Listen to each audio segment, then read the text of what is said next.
Hello दोस्तों, तो चलिए आज के मार्केट को हम समझते हैं। एंट्री बनाने के रीजन को हम देखते हैं। ठीक है, तो चलिए सबसे पहली चीज हम क्या करेंगे, प्रीवियस डे के मार्केट को ओपन कर लेते हैं। ठीक है, तो प्रीवियस डे में मार्केट ने कैसे क्या मोमेंटम किया उसके अनुसार आज के ट्रेड का प्लान बनाएंगे। ठीक है, तो प्रीवियस डे में मार्केट क्या कर रहा है, हल्का सा गैप अप ओपन हुआ है। ठीक है, गैप अप ओपन होने के साथ में बढ़िया सी रेड कैंडल दिखा दी, साथ में क्लोजिंग प्राइस का ब्रेकडाउन कर दिया है मार्केट ने। ठीक है, और साथ ही क्या कर रहा है कि 51,000 के साइकोलॉजिकल नंबर का भी ब्रेकडाउन कर दिया है मार्केट ने। तो इसके कंडीशन में कौन लोग काम कर रहे हैं, सिर्फ और सिर्फ सेलर्स ही। ठीक है, उसके बाद पूरा दिन मार्केट साइडवेज रहा और देन इसकी जो क्लोजिंग आई है ना, वो भी 51,000 के नीचे ही क्लोजिंग आई है। ठीक है, तो इन सबको देखते हुए मार्केट में कौन लोग काम करेंगे, सिर्फ और सिर्फ सेलर्स ही। ठीक है, कौन लोग काम करेंगे, सिर्फ और सिर्फ सेलर्स लोग ही। ठीक है, तो चलिए आज की ट्रेड का हम लॉजिक देख लेते हैं, लॉजिक क्या रहा और कैसी क्या एंट्रीज वगैरह बनाई हमने, सब चीज़ों को देखेंगे। ओके,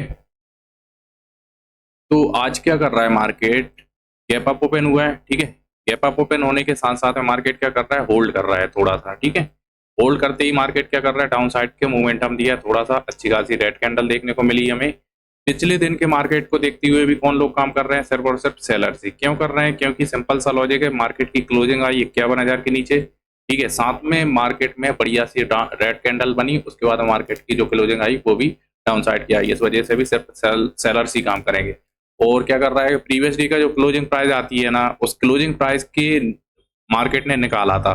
तो 3 रीजन हो गए हमारे डाउन साइड काम करने के। ठीक है, तो इस वजह से इसमें आज के दिन कौन काम करने वाले हैं, सिर्फ और सिर्फ सेलर्स ही काम करने वाले हैं। ठीक है, तो चलिए अब हमने यहाँ पर एंट्री क्यों बनाई उसको समझ लेते हैं। ठीक है,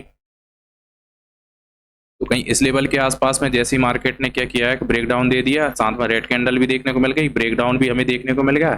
कहीं इस लेवल के आसपास में हमें एंट्री बनानी चाहिए थी, बट हम एंट्री में लेट हो गए, कहीं इस लेवल के आसपास में हम एंट्री बना पाए। ठीक है, तो उसके बाद क्या करते हैं कि जैसे ही हमारी मार्केट में एंट्री बन गई, एंट्री बनने के साथ साथ हमें मार्केट में टारगेट भी देखने को मिल गया आराम से। बट आज हमने क्या एक छोटी सी मिस्टेक कर दी।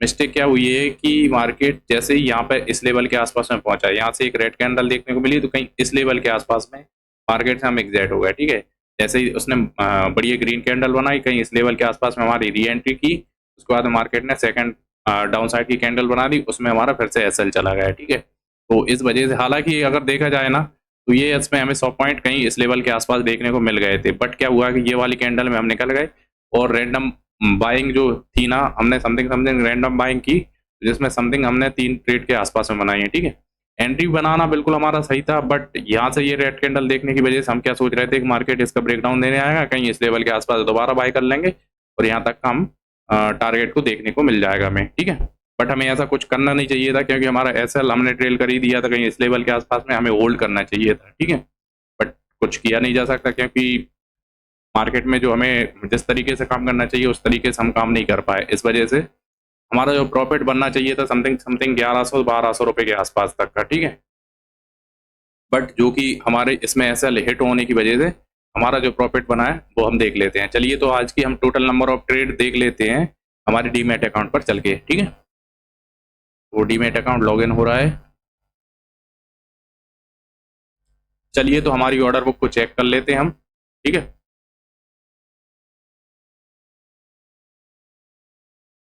तो आज की जो हमारी टोटल नंबर ऑफ ट्रेड रही हैं वो 3 रही हैं। ठीक है, तो आज के दिन हमने नंबर ऑफ ट्रेड जो 3 बनाई है, जो कि हमारी ओवर ट्रेड के अंदर आती हैं, मतलब ओवर ट्रेडिंग में नहीं आएंगे। बट ये 3 ट्रेड बन गई ना, इसकी रैंडम बाइंग की वजह से बन गई है, जबकि हमें एक ही पोजीशन को होल्ड करना चाहिए था, जिसमें हमने 342 के आसपास में बाइंग आई, 380 के आसपास में निकल गए। जबकि इसी अगर होल्ड करते हैं ना 421 तक का, आराम से हमें प्रॉफिट देखने को मिल जाता, जो कि आराम से 1200-1300 रुपये तक का प्रॉफिट पहुंच जाता हमें। ठीक है, बट हमने क्या किया है कि इस पॉइंट में इसमें देखा तो 401 पे बाइंग की, 374 पे सेल कर दिया, तो समथिंग 26 पॉइंट का नुकसान हमने इसमें कर लिया। इस वजह से इसमें कवर करते हुए जो हमारा आज का नेट प्रॉफिट एंड लॉस रहा है वो हम चल के देख लेते हैं। ठीक है, तो आज का जो हमारा प्रॉफिट निकल के आ रहा है वो आ रहा है 539 रुपये, जबकि जो प्रॉफिट हमें आराम से 1100-1200 रुपये तक का प्रॉफिट देखने को मिल गया था। ठीक है, अगर हम मार्केट से एग्जैक्ट नहीं होते, अगर हम रैंडम बाइंग नहीं करते, तो ये आराम से हम 1100-1200 रुपये का प्रॉफिट बुक करके घर जा सकते थे। बट क्या हुआ कि हमने थोड़ा सा लालच किया, इस वजह से हमने मार्केट में हमारा 26 पॉइंट का एसएल दे दिया, इस वजह से हमारा ये प्रॉफिट कम हो गया है। ठीक है, तो चलिए दोस्तों आज के मार्केट को यहीं पर क्लोज करते हैं। Thank you so much.